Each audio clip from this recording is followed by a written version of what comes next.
Okay, hi. So kita continue lagi dengan so saya just nak share tentang macam mana perbezaan menabung dekat bank, tak kisah mana bank, dan juga menabung dengan takaful ataupun prudential biasa takaful lah.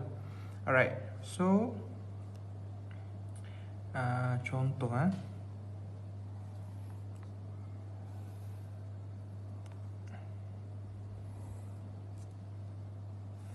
So ini dua benda berbeza lah.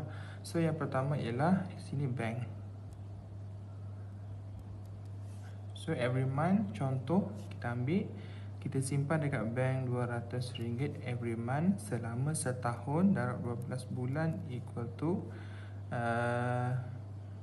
RM2,400 RM.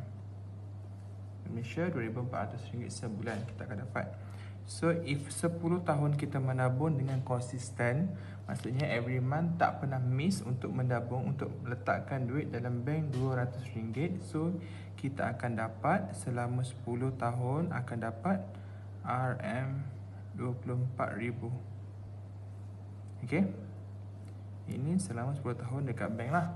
Tapi adakah kita boleh konsisten untuk menabung RM200 every month, dan juga adakah probability untuk kita tidak mengambil duit dalam bank tersebut adalah rendah ataupun tinggi? So yang tu kena tanya diri sendirilah, sama ada, sebab kita sendiri yang tahu macam mana keadaan diri kita sendiri kan. Tapi kalau macam saya sendiri, mungkin saya tak dapat konsisten untuk menabung RM200 lah. So mungkinlah this month boleh RM200. So mungkin 2-3 bulan kemudian ada kekalangan keuangan, so saya tak boleh nak continue dengan RM200, ataupun saya terpaksa untuk ambil duit tersebut daripada bank lah. Okay, so ni kalau konsisten dapat menabung RM200 every month dekat bank. Tapi contoh, sebab macam saya cakap dekat video sebelum ni, dua benda je kita tak tahu dalam hidup kita ni, itu yang pertama kematian, tarikh kematian kita, dan juga bila musibah ataupun ujian daripada Allah SWT lah, daripada Sang Pencipta. Bila kita tak tahu. So contohlah, sekarang ni umur kita 20 tahun. Dalam masa 10 tahun, maksudnya umur kita akan menjadi 30 tahun lah dekat sini.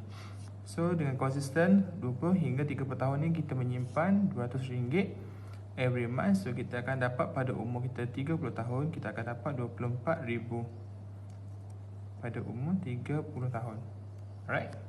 So contoh, in case, macam saya cakap dengan video sebelum ni, in case pada tahun yang ke-10 kita didiagnose penyakit, contoh kanser, macam saya cakap sebelum ni lah.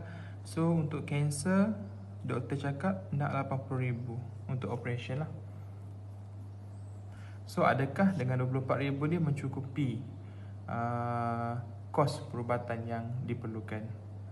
Sudah pastinya tak mencukupi lah. So disebabkan tak mencukupi tadilah, kita akan menggunakan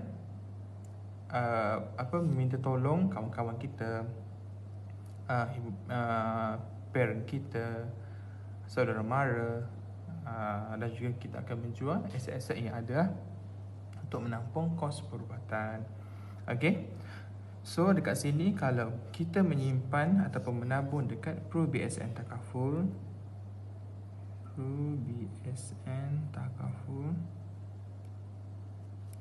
saya tak nak ambil RM200 sebulan, saya just ambil RM150 sahaja sebulan.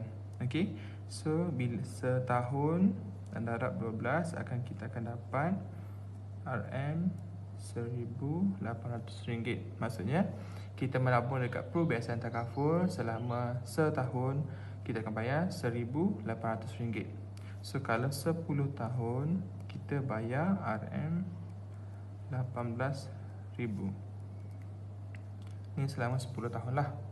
So in case terjadi benda yang sama selama 10 tahun, benda yang sama 24,000, benda yang sama tadi. So RM24,000 ni maksudnya kalau kita still continue untuk menyimpan atau menabung dekat bank selama 10 tahun tadi, so still kita akan ada RM24,000 dalam bank account saving lah. Okay. And then duit untuk menampung kos perubatan tadi tidak perlu diganggu oleh untuk saving RM24,000 tadi tidak perlu diganggu untuk menampung kos perubatan tadi. So sebab apa? Sebab kita dah ada plan medical card daripada Pro BSN Takaful. So dia dah memang dah boleh cover untuk kos RM80,000 tersebut. So kita tak perlu lagi untuk fikir cara macam mana kita untuk dapatkan duit tersebut untuk bantu diri kita sendiri untuk dapatkan dana bagi menampung kos perubatan. So Pro BSN Takaful dah memang fully cover untuk RM80,000 tersebut. Dan juga untuk follow up dari tahun ke tahun, dan juga untuk perubatan dari segi ubat-ubatan pun dah di cover. So tak ada masalah dari segi situlah. Okay, so ini contohlah kalau yang ni untuk breast cancer. Breast cancer mungkinlah pil untuk ubat untuk rawatan susulan nanti mungkinlah ada menelan kos dalam RM300 sebiji, RM200 sebiji. So agak costly lah untuk kita. Alright. So yang ni kalau breast cancer. Tapi kalau kita tengok dari segi kalau didiagnose penyakit buah pinggang pula macam mana. So kalau penyakit buah pinggang, kita every week, setiap minggu kita perlu untuk dialisis buah pinggang lah. So untuk dialisis buah pinggang ni mungkin satu sesi mungkin dalam seminggu kita kena pergi 3-4 sesi.